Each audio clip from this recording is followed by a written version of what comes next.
Jangan pernah nyari kekayaan, tapi carilah kebahagiaan. Yang dicari sama orang-orang nanti bukan orang yang serba bisa, tetapi orang yang ahli. Itu penting. Expert, itu penting.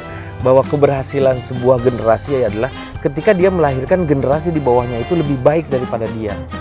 Jadi yang melahirkan, membidani si Project Pop itu gua. Jadi kalau mau maju, majulah bareng-bareng gitu. Dan sekarang adalah waktunya. Dan waktunya kita menemukan karakter bangsa untuk anak-anak yang sekarang ini seperti apa. Kalau yang namanya Project P atau P Project itu adalah kumpulan kecil dari NKRI itu ada di situ.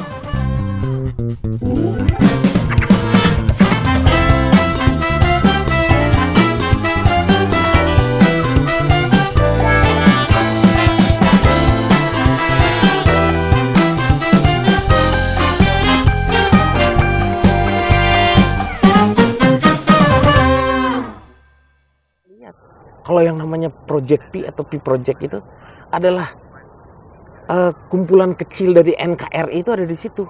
Gimana tuh maksudnya? Berbagai suku dan bangsa lu lihat, itu maksudnya? Bataknya ada, Manado ada, Jawa ada, ya, Padang ada, Sunda ada. Iya. Terus agamanya beda-beda, ada Katolik, ada Kristen, ada Islam. Apa kita membicarakan masalah-masalah itu? Nggak ada. Yang kita bicarakan adalah karya. Iya. Bagaimana karya itu bisa menyatukan kita semua dengan yang lainnya. Itu intinya. Karena ketika gue buat waktu dulu, gue memang bukan untuk mencari nafkah di proyek ini, tapi mencari berkah. Jadi alhamdulillah, walaupun sekarang udah nggak terlalu banyak, gue sama teman-teman yang lain tuh masih dekat seperti itu. Karena ternyata kenikmatannya adalah ketika kita masih bisa bersama-sama dengan teman-teman yang dulu, yang tahu kita seperti apa. Itu jauh lebih nikmat lagi. Jadi lu bangga dengan adanya Project Pop ini ya? Gue bangga dengan ada Project P, dengan Project Pop. Gue seneng. Gue menikmati gitu.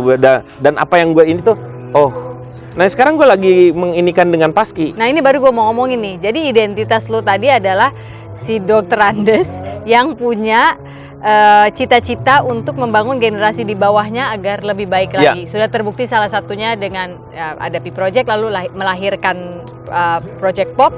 Dan lately ya akhir-akhir ini aku lihat Kang Den tuh semangat banget kalau ngomongin Paski. Paski itu adalah Persatuan Seniman Komedi Indonesia. Iya, itu sejak kapan lu? Ketuanya itu Pak Jarwo tuh. Gue tuh sebenarnya semangatnya adalah ketika apa? Paski itu dianugerahkan seorang ketua umum seperti Pak Jarwo. Karena dia itu tulusnya minta ampun. Itu yang membuat gue semangat gitu ngebantu dia. Ayo, dorong aku. Jelas karena dia tulus, dia tidak pernah punya ambisi pribadi untuk seperti dia dekat dengan yang lain dekat. Dia betul-betul menjadi pemersatu di Paski itu sendiri. Makanya gue nggak tahu kalau bukan Pak Jarwo waktu itu tuh. Dan Pak Jarwo itu ya keberkahannya gitu, selalu ada yang nolong. Gampang dimudahkan semuanya. Dari berapa Pengda bisa tumbuh sekarang menjadi 16. Ini sekarang di Bali lagi kita mau buat Pengda yang baru lagi. Jadi, yang ke-17-nya. Ini ke Bali dalam rangka mau membuat Paski Pengdanya. Pengda Bali. Jadi dengan demikian tuh sebenarnya organisasi profesi itu sebenarnya harus ditambahkan. Karena apa? Vokasi itu juga penting. Kalau semua orang mau jadi ilmu pengetahuan, enggak semua orang bisa ngikutin kayak begitu. Kalau misalnya kita tahu sekarang ya, orang-orang yang lulusnya A, dia jadi kayak ini, jadi apa? Jadi dosen juga kayak seperti itu. Yang ngembangin si ilmu itu sendiri di Indonesia tuh sendiri nggak jelas. Tapi kalau vokasi itu banyak sebenarnya. Yang bisa melahirkan orang-orang yang bisa kita muncul dari medsos-medsos yang lain. Oh ternyata dia bagus suaranya seperti itu. Hanya tinggal memoles bagaimana menjual yang seperti itu. Cuman sekarang masanya kita lagi terbuka kan. Jadi bukan hanya di Indonesia saingannya kita, luar negeri juga jadi persaingannya juga. Udah pasar bebas memang ya, sudah sangat pasar Tetapi bebas. paling tidak kita yang mengetahui lingkungan kita di situ, seharusnya kita bisa berjualan juga di situ. Nah, gue berharap Paski itu punya satu bahwa pelawak itu menjadi bahwa bukan sesuatu hal yang kayaknya tuh ngapain lu jadi pelawak, lu mau jadi hidup jadi apa sebenarnya. Setiap orang kalau dia mau mengolah itu semua dengan fokusnya dia yang ada seperti itu, semua jadi pada saatnya. Pasti jadi, cuman dia tinggal nunggu aja.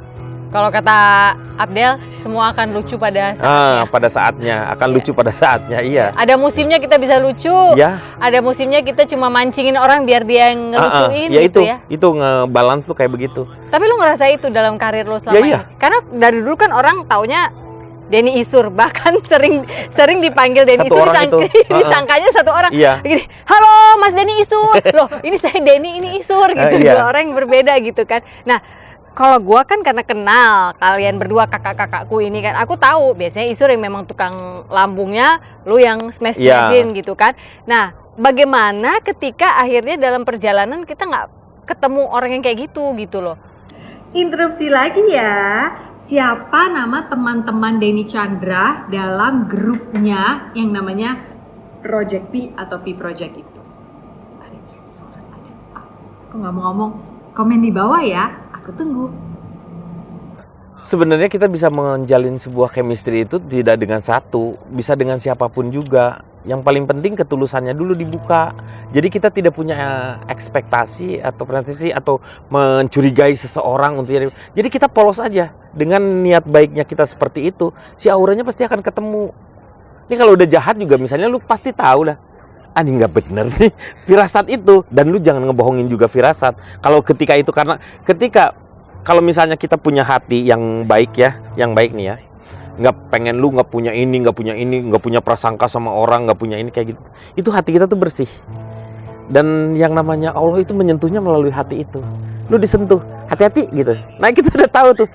Ah ini nggak bener nih kayaknya. Itu udah diselamatkan sebenarnya. Tapi kalau kita berjejal dengan keinginan yang ketutup semuanya. Karena susah masuknya kan. Ya. Tapi kalau begitu kosong, makanya kalau lu mencintai harta, yang namanya orang, anak, istri itu semuanya digenggam di sini aja, di tangan aja, karena semuanya akan lepas. Biarkanlah lepas gitu. Yang di sini kan cuman hanya Allah aja, pencipta kita lah yang ada di sini ini. Yeah. Jadi sisakan di situ. Udah, ini melepas semuanya juga. Kita Bukan pasti akan berpisah. Kita. Iya. Yang membuat kita banyak orang sakit hati di dalam tidak kecewa atau nggak bahagia karena rasa memilikinya terlalu tinggi. Berarti gini, Denny Chandra yang aku kenal dari dulu tuh kayaknya selain otaknya pinter ya, kalau bahasa Inggrisnya mah witty ya. Witty itu apa? Witty, jadi lu duduk ngobrol sama siapapun juga, lu bisa nangkap. Terus lu bahkan bisa membuat itu menjadi sesuatu yang lucu dan menyenangkan, dan dia selalu ditunggu-tunggu gitu dalam meeting. Dan kita bahkan pernah bikin travel bareng. Oh iya. Pernah hilang juga duitnya ya itu ya. Hilang duit kita. Dan kita ketawa bareng-bareng juga setiap meeting, kok nggak ada hasilnya gitu. Kita juga pernah ada dalam masa kelam seperti itu, yang belajar berbisnis lah saat itu. Jadi inget sih ya gue. Tapi gue selalu melihat lu sebagai orang yang apa ya, kalau bahasa Inggrisnya tuh not easily offended, nggak gampang sakit hati, never take it personal, seorang Denny Chandra. Apakah benar? Enggak, kalau lu nyimpen di dalam hati itu akan ngeganggu semuanya, karena semua kejadian itu sudah ada garisnya. Semua lepaskan yang seperti itu, karena itu suatu saat mungkin itu adalah melebur dosa-dosa kita dulu, mungkin dulu juga kita secara tidak sengaja gitu. Jadi kalau misalnya lu cari yang misalnya filosofi. Filosofi. Kalau gua tuh lebih ke feel love sufi. Oh, sufi, oke. Feel love sufi. Jadi benar-benar untuk usahakan diri lu tuh menjadi sufi yang udah nggak punya apa ya namanya ya, punya keinginan lain selain untuk berserah diri gitu. Dan membangun sesuatu hal yang menjadi orang yang bermanfaat di sekitarnya. Udah itu aja. Gini mungkin maksudnya ya. Berharap boleh, ekspektasi jangan gitu. Ulah. Kalau berharap itu sebenarnya sudah ada kata harap di situ. Harap itu udah ekspektasi sebenarnya. Jadi sebenarnya lepaskan aja. Kita berpikirnya gini. Ya, tapi masih kita punya planning, nggak boleh punya harapan saya mau ini nanti berhasil misalnya. Saya mau. Makanya itu semuanya diserahkan sama yang di atas. Biarkan, kalau memang ini akan menjadi kebaikan, pasti itu akan berkembang. Tapi kalau ini nggak menjadi kebaikan, itu serahkan aja semuanya. Makanya kalau kata gue tuh ada beberapa yang harusnya kita rubah dalam cara berpikirnya. Misal, gue pernah bilang apa ya? Oh gini, kita hanya menjalankan, tapi Tuhanlah yang menentukan. Nah kita balik. Sekarang Tuhan yang menjalankan, kita yang menentukan. Apanya yang kita tentukan? Karena semua jalan Tuhan itu baik. Lu nggak usah harus milih-milih, jalan Tuhan itu baik pasti. Kita yang tentukan. Sekarang gue mau ikut jalannya Tuhan. Udah gitu doang gitu. Maksudnya. Nah itu dibalik dulu. Jadi kita ke kitanya yang iniin gitu. Biar Tuhan menjalankan. Iya, karena jalannya Tuhan itu semuanya baik pasti. Ya, kita yang menentukan. Lu mau ikut Tuhan atau lu mau bebel sendiri? Iya gitu. Ya? Terserah. Lu mau ketinggalan ya gitulah. Jadi itu lebih memudahkan lah gitu. Lebih menginikan ke kita bahwa paling berpikirnya gini, kita adalah bukan apa-apa sebenarnya. Udah aja. Kita tuh kecil. Seperti apa ya? Remahan korong. Korong aja udah kecil, Kang Den. Bayang upil aja kecil ya, korong aja Korong kecil. Ini ya? sekarang remahannya kebayang. Ya maksudnya nggak ada artinya gitu, maksudnya ada artinya. Udah lepasin yang seperti itu. Jadi kita ketika orang menghina kita juga, kita udah nggak sakit hati, nggak akan sakit hati udah. Nempel. Tapi ada juga korong yang keras juga. Iya ada. Lu kalau pas dipotek gitu sampai keluar air mata loh. Beneran pernah nggak lu? Ya enggak, itu udah luka hidungnya. Iya makanya nempel terus pas begitu gitu tuh luka sampai berair air matanya. Karena itu sakit. Bulu hidungnya kecopot. Makanya bulu hidungnya jadi si kotorannya itu nempel ke luar biasa ya. Dari sebuah filosofi sampai ke korong. Nah sekarang filosofi dari korong itu sendiri apa sebenarnya? Filosofi dari korong itu perlu loh. Dika, korong apa bahasa Balinya Dika? Upil. Upil itu apa? Kotoran hidung. Upil kayak dia agak palsu emang dia sebagai orang Bali. Saya tuh orang Sunda. Kalau di Sunda disuruh diem itu seperti, jadi kalau disuruh diem kayak anjing. Iya, cicing. Ya kan? Cicing. Ya, kalau di Bali bilang cicing tuh anjing. Cicing tuh anjing. Iya. Cicing sia. Nah, ke anjing gua sia. lo? Iya benar. Tunggu bentar. Speaking of anjing, gini ya. Kayaknya kalau zaman kita tuh ya, kalau kita bercandaan, apa kabar anjing gitu kan ya? Apa nyet gitu. Misalnya nih, terus kita bawa, maaf ya guys ya, coba ini dipahami dengan paradigma yang lebih lebar gitu. Lalu kita bawa dalam karya lah, misalnya entah kita bikin skit atau apalah gitu ya. Itu tuh lucu di zaman kita. Atau misalnya kita ngatain, wah lu ngajakin dia, emang dia bisa apa? Orangnya segede termos misalnya gitu ya, cuma kecil, misal segede termos kecil gitu. Tapi kalau zaman sekarang ya, apa-apa tuh jadi salah gitu. Jadi kalau mau ngomong jadi takut ngelucu gitu, ngerti gak sih? Takut ngebanyol. Itu sebenarnya ya yang menjadi sebuah apa ya namanya? Harusnya kita tuh belajar dengan pelawak-pelawak dulu. Makanya dulu tuh pelawak-pelawak tuh disatu-satuin tuh. Jadi nggak orang Sunda semua tuh. Bagio ada siapa? Ada Firmannya yang orang Sunda gitu. Ada Holik yang orang ini. Ada Ron yang Ron orang Padang. Ya. Darusamin yang orang Bataknya. Disatu-satuin supaya si budaya itu lebur. Menyatukannya itu dengan ceng-cengan. Oh iya. Seperti kayak gitu dengan budaya Indonesia kan ceng-cengan. Orang Sunda ngomong naon, neon gitu-gitu. Emang mampu bang? Gitu. Itu keterdekatan itu muncul bahwa dari hal-hal bercanda yang seperti itu muncul yang seperti itu, bukan menghinakan satu suku dengan lainnya. Ini yang sensitivitas yang seperti itu yang seharusnya dibangun. Nah, BPIP itu sebenarnya harusnya punya pemikiran seperti itu. BPIP itu apa? Badan pokoknya Pancasila lah. Ya. BPIP Badan Pembinaan itulah pokoknya. Nanti kita tulis di sini ya. Kita tahu dia apa tapi singkatannya mohon maaf. Oke, terus? Iya, maksudnya tuh punya tentang bahwa kita tuh kan sensitif kalau diaduin dengan politik yang seperti ini karena satu ras dengan di kita tuh nggak ada. Semua orang tuh sama sebenarnya. Makanya kalau misalnya di Sunda tuh lebih banyak ngebuka lah. Lu orang Batak aja tinggal di Sunda, tapi bisa belajar bahasa Sundanya. Itu yang mendekatkan. Karena apa? Kita tuh semuanya sama sebenarnya, saudara aja gitu. Apakah dengan ngebeda-bedainnya seperti itu terus kita ngebeda-bedainnya sendiri? Itu menurut gua tuh apa ya?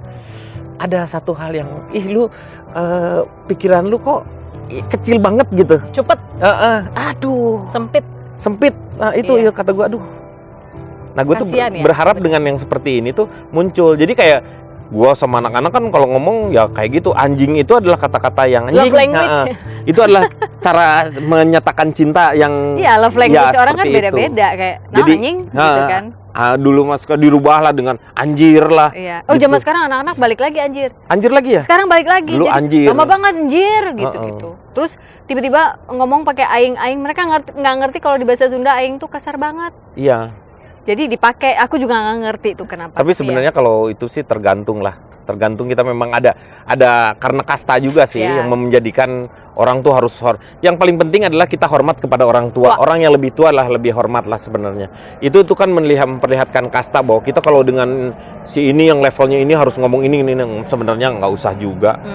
Nggak usah selalu harus dipikirkan seperti itu. Yang paling penting adalah makna yang kita mau sampaikan kepada dia nyampe, itu aja udah. Nah itu yang zaman sekarang menurut aku agak susah, karena zaman sekarang kita kayak tebak-tebak buah manggis gitu loh Kang Den sama orang gitu. Jadi ketika kita mau ngebanyol, nggak taunya dia tipe orang yang ya. apaan, Maksudnya gitu? kita mau ngobrol sama orang jadi hati-hati gitu. Ini orangnya kayak gimana ya?